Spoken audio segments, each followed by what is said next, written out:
दिसतो ना खमंग कमी तिखट असा भडंग।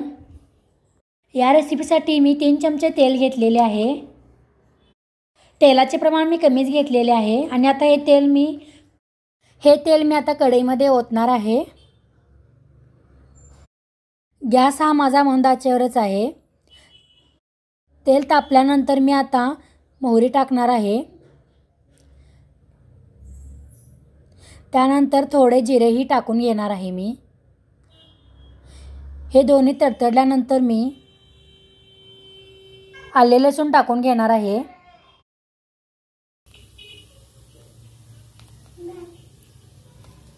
त्याचबरोबर कढीपत्ताही टाकणार आहे।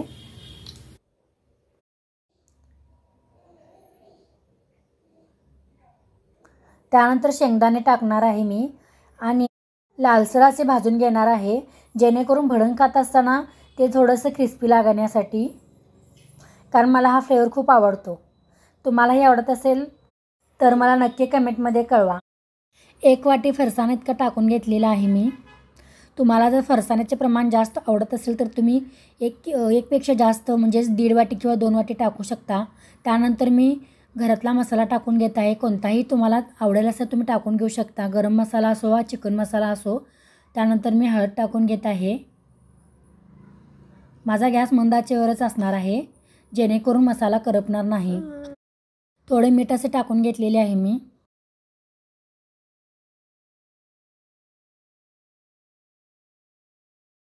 त्यानंतर कमी प्रमाणात लाल तिखट टाकत आहे।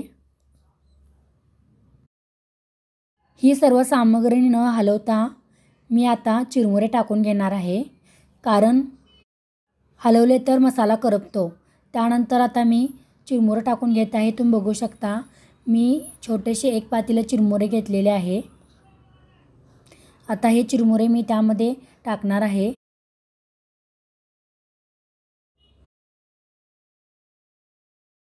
त्यानंतर मी सर्व सामग्री आता हलवत आहे। बघू शकता तुम्ही, त्याला मस्त असा कलर येत आहे।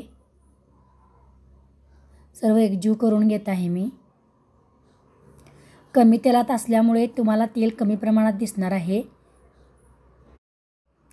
कढीपत्ता, फरसाणा त्यामध्ये दिसत आहे। मी आता बारीक केलेली साखर टाकून घेणार आहे, जेणेकरून आपल्या तयार झालेल्या भडंगला गोड अशी चव येईल त्यामुळे तो अजूनही खमंग लागेल आपल्याला आणि झणझणीतही लागेल थोड्या प्रमाणात, कारण कमी तिखट आणि कमी तेल वापरलेले आहे म्हणून।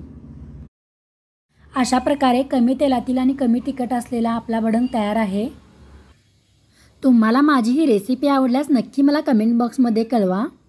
त्याचबरोबर ही रेसिपी तुमच्या मित्रमैत्रिणींना शेअर करा आणि तुम्हाला ही रेसिपी करून पाहायची असल्यास तर नक्कीच करून पहा।